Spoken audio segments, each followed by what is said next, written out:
PC के components select करते समय, परचेस करते समय वो कॉमन 5 मिस्टेक्स है जो बिगिनर्स पीसी कंपोनेंट्स परचेस करते समय कर देते हैं। आज मैं आपको डिटेल में बताने वाला हूँ कि अगर आप भी पीसी बिल्ड कर रहे हैं तो वो कौन से मिस्टेक्स है जो जाने अनजाने में बिगिनर्स कर देते हैं, जिनका खामियाजा उन्हें बाद में भुगतना पड़ता है। नमस्कार, मैं रवि, स्वागत है आपका हमारे चैनल एनसीएल कंप्यूटर में। बने रहे वीडियो में लास्ट तक। स्टार्ट करते हैं आज का ये वीडियो।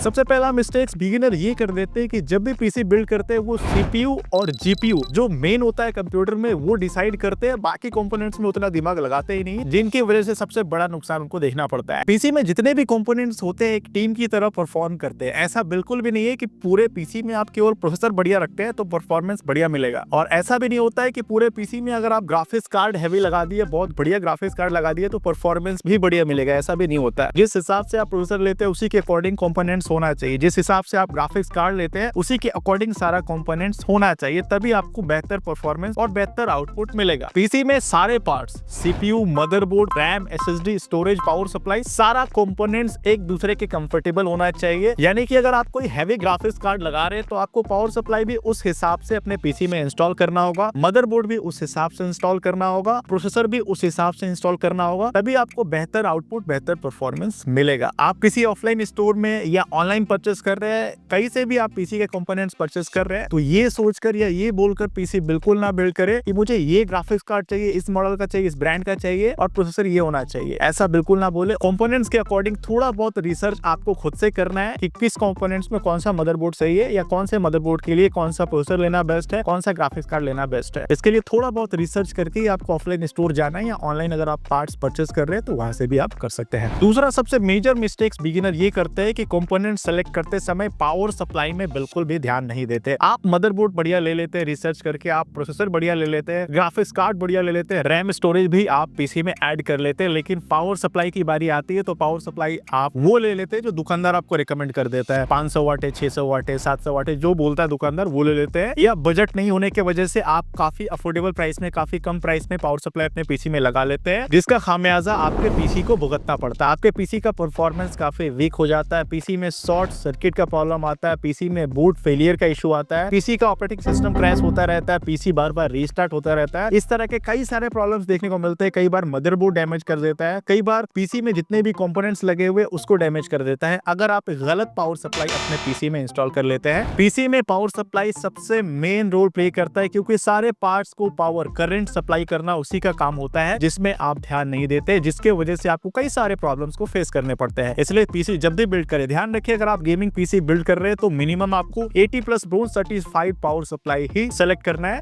अगर आप नॉर्मल प्रोडक्टिविटी वर्क के लिए भी इस्तेमाल कर रहे हैं तो 450 वाटेज के आसपास का पावर सप्लाई, एक अच्छे ब्रांड का पावर सप्लाई लेना अपने पीसी में काफी जरूरी है, जिससे आपके पीसी का परफॉर्मेंस, स्पीड और आउटपुट बेहतर मिल सके। हालांकि पावर सप्लाई सिलेक्शन से रिलेटेड मैंने डेडिकेटेड वीडियो बना रखा है, जिसका लिंक आपको आई बटन में देखने को मिल जाएगा, वहां से चेकआउट कर सकते हैं। अगला एक मेजर मिस्टेक्स बिगिनर्स ये कर देते हैं कि फ्यूचर अपग्रेड कंपोनेंट्स का सिलेक्शन नहीं करते। उनको उतना आइडिया होता नहीं, उनको ऐसा लगता है कि अभी के हिसाब से जो बेस्ट है वो ले लेते हैं, फ्यूचर का प्लानिंग उनका होता नहीं है। इस वजह से वो ऐसे कंपोनेंट को परचेस कर लेते हैं, इसे परचेस करने के बाद 6 महीने, साल भर के बाद ही वो पीसी या पीसी के कंपोनेंट्स आउटडेटेड हो जाते हैं, लेटेस्ट सॉफ्टवेयर सपोर्ट नहीं कर रहे होते, वो पीसी अपग्रेडेबल नहीं होता। तो पीसी के कंपोनेंट सेलेक्ट करते समय आपको ये चीज जरूर ध्यान रखना है कि वो पीसी अपग्रेडेबल हो। फ्यूचर में कुछ भी अपग्रेड करना हुआ, चाहे प्रोसेसर अपग्रेड करना हुआ, रैम, स्टोरेज, ग्राफिक्स कार्ड, कुछ भी अपग्रेड करना हुआ आपके पीसी में तो इजीली अपग्रेड हो जाए। एग्जांपल के लिए अगर आप अभी के समय में पीसी बिल्ड कर रहे हैं तो AMD का Ryzen 3 3200G काफी अफोर्डेबल प्राइस में आता है, और जनरली लोग वो प्रोसेसर सेलेक्ट कर लेते हैं, वो पीसी के साथ चले जाते हैं, लेकिन वो प्रोसेसर थोड़ा आउटडेटेड हो चुका है, उसमें AM4 सॉकेट लगता है, उसमें जो मदरबोर्ड होता है वो भी मिड रेंज का रहता है, तो उसमें बहुत ज्यादा अपग्रेड का ऑप्शन देखने को नहीं मिलता। अगर आप इंटेल में बिल्ड कर रहे हैं तो कम जनरेशन का प्रोसेसर सेलेक्ट करके बजट के अकॉर्डिंग बिल्ड कर लेते हैं, बाद में उसमें भी अपग्रेड का ऑप्शन देखने को नहीं मिलता। अगर आप अभी के समय में पीसी बिल्ड कर रहे हैं तो AMD में ले रहे हैं तो कोशिश करें AM5 सॉकेट वाले प्रोसेसर को सेलेक्ट करें, मदरबोर्ड को सेलेक्ट करें, DDR5 वेरिएंट में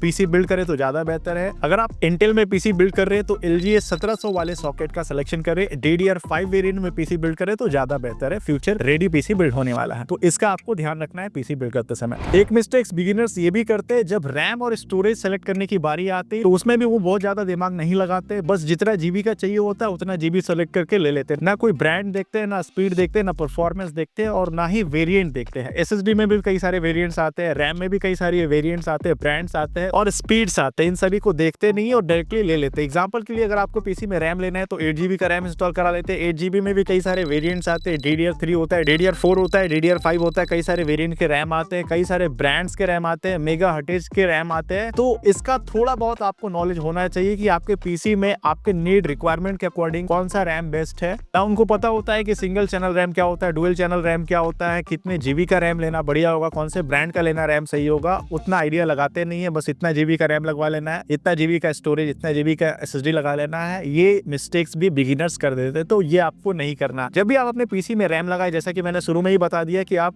DDR5 बेस्ड पीसी बिल्ड करें तो ज्यादा बेहतर है। अगर आप DDR4 में भी पीसी बिल्ड कर रहे हैं तो मिनिमम आपको 3200 मेगाहर्ट्ज का रैम यूज करना है, ट्रस्टेड ब्रांड का रैम रखना है। कोशिश करें अभी के समय में आप पीसी बिल्ड कर रहे हैं तो मिनिमम आपको 16 GB का रैम रखना है। उससे कम रैम अगर आप अपने पीसी में रखते हैं तो परफॉर्मेंस, आउटपुट और स्पीड काफी वीक मिलने वाला है आपको। स्टोरेज में भी कई सारे ऑप्शंस मार्केट में देखने को मिल रहे हैं। एक SATA SSD आता है 2.5 इंचेस का, दूसरा M.2 SSD आता है, तीसरा M.2 NVMe SSD आ रहा है। अभी मार्केट में M.2 NVMe SSD काफी बेहतरीन स्पीड के साथ चल रहा है, तो आप कोशिश करें आप अपने पीसी में M.2 NVMe SSD का इंस्टॉलेशन कराएं। जितना लेटेस्ट जनरेशन का SSD आप अपने पीसी में इंस्टॉल कराएंगे उतना बेहतर परफॉर्मेंस देखने को मिलेगा। Gen 3, Gen 4, Gen 5 तक मार्केट में आ चुका है। आप बजट नीड रिक्वायरमेंट के अकॉर्डिंग कोई सा भी SSD सेलेक्ट कर सकते हैं। ध्यान रखना है आपको M.2 NVMe SSD का ही इंस्टॉलेशन कराना अपने पीसी में। पांचवा एक मेजर मिस्टेक्स बिगिनर्स ये करते हैं कि दुकानदार के बोलने से कंपोनेंट्स का सिलेक्शन कर लेते हैं। वो अपना दिमाग लगाते ही नहीं है, वो बस इतना बताते हैं मुझे ये पढ़ाई करना है, मुझे ये यूज करना है, मुझे गेमिंग करना है, एडिटिंग करना है, ट्रेडिंग करना है। जो भी बताते हैं दुकानदार अपने रिक्वायरमेंट के अकॉर्डिंग आपको बता देता है, ये सही है, ये लेना सही है, वो लेना सही है, इतना बजट है, इस तरीके से बेस्ट होगा। इस तरह से दुकानदार आपको पढ़ा देते हैं, आपको भी अच्छा लगता है और आप ले लेते हैं। तो ये सबसे बड़ा मिस्टेक्स होता है बिगिनर्स से, ये आपको नहीं करना। थोड़ा बहुत आपको रिसर्च करके जाना अपने पीसी के बारे में। रिसर्च आप ऑनलाइन कर सकते हैं, यूट्यूब में वीडियोस वगैरह देख सकते हैं, गूगल पे सर्चेस वगैरह कर सकते हैं। रिसर्च करने का अभी सबसे बेस्ट ऑप्शन AI आ चुका है मार्केट में। आप AI से डायरेक्टली पूछ सकते हैं, आप ChatGPT से डायरेक्टली पूछ सकते हैं कि आपको ये काम करना, ये रिक्वायरमेंट है, इतना बजट है, इसमें कौन सा पार्ट, कौन सा कंपोनेंट्स बेस्ट होगा, सारा आपको AI गाइड कर देगा, डिटेल में समझा देगा, डिटेल में बता देगा। तो बेसिक रिसर्च आपको करके ही ऑफलाइन स्टोर जाना है या ऑनलाइन परचेस करना। बिना रिसर्च किए अगर आप कंपोनेंट्स को परचेस करते हैं या